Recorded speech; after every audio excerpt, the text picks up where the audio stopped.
Hi there, today I'm picking up a watercolour brush and I'm really excited because I absolutely love watercolour. It's my favourite medium. I paint in all the mediums but watercolour is my #1 favourite.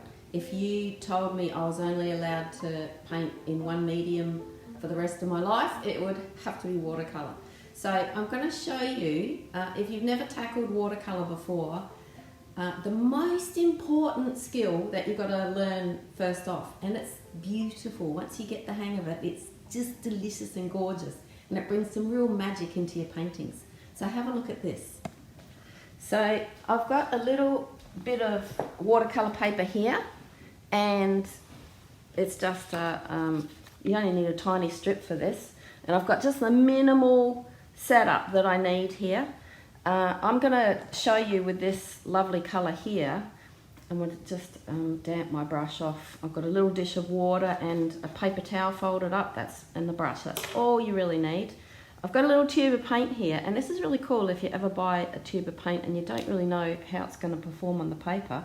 It's really cool to just take a little dab of the paint and see what happens when you add water to it. So this is the trick with watercolour, and this is where the joy of watercolour is when you take a little bit of water and you put it onto the paper alongside. So we've got a little puddle of paint here and a little puddle of water here. This is kind of invisible unless you get your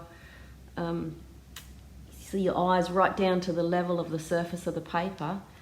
But you can then introduce these two like they're brand new acquaintances at a party, and then pop it in there and then just have a look at the magic that gets created. So this is you can see the paint is just moving all by itself into this little puddle, and it disappears to almost nothing down here. So this is just the delight of watercolour, and the trick is how you control it. So what I usually do is when I've got these tubes of paint, I usually put a little daub in a dish, some sort of ceramic dish that's easy to wash afterwards if you ever need to wash it, and it doesn't matter if you just leave it to dry in this dish. This is a soy dish, but you can get sort of professional watercolour dishes. I'm going to mix up a little bit of paint in here, and I'm going to take it from tube paint into watercolour paint. This is called watercolour paint, but you don't ever paint with it straight out of the tube.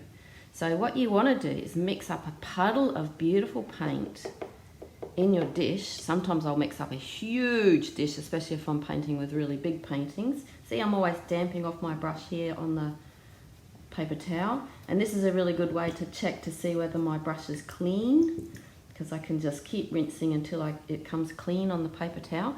But now I've got a puddle of paint in my dish. Instead of having a big lump like this, you never want to paint with a big lump of watercolour paint.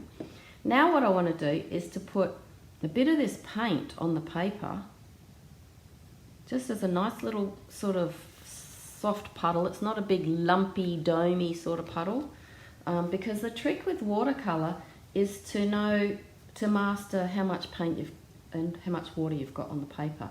So I'm going to keep rinsing this brush until it comes clean. Now what I'm going to do is do a similar puddle alongside, but I have to be careful about how much water is on the paper. So I look from the side and I see, well, this is kind of shiny but flat, and this puddle here, it's a little bit too kind of domey for my liking. It's a bit sort of puffy. If it's too puffy, then this is not going to work. So you can let it dry for a little bit. You can sort of just talk amongst friends for a while, but then once you've got it to just the right dampness, then you can introduce it to this one here and then see what happens. Now, I was talking too much then, and I left it go a little bit long. So when it dries too much, then you get a hard edge. So now I'll work a little bit quicker, and I'll come in with pure water here, and then drop it in there, stir it up a little bit, and then I get this nice little gradient coming across here. So that's when it's too dry. If you make it too wet, this is what happens. I probably need a bigger puddle of paint here. Just going to try and make this a really big puddle of paint. I'll just mix up a little bit more, and I'm going to drop in lots and lots of paint this time, and we'll see if we can get it to do the wrong thing by having too much moisture on the paper. So now I'm going to take the water and I'll make a big puffy puddle. Big, huge, puffy, high puddle here. So then when I push them in together, let's have a look and see what happens. So when you've got too much water on the paper, it turns into this big swirling mess that you don't really have any control over, and you know, if you accidentally tip the paper, then it's going to fly in one direction or another direction, and you don't really get that nice gradient. So there's 3 different versions of the same thing.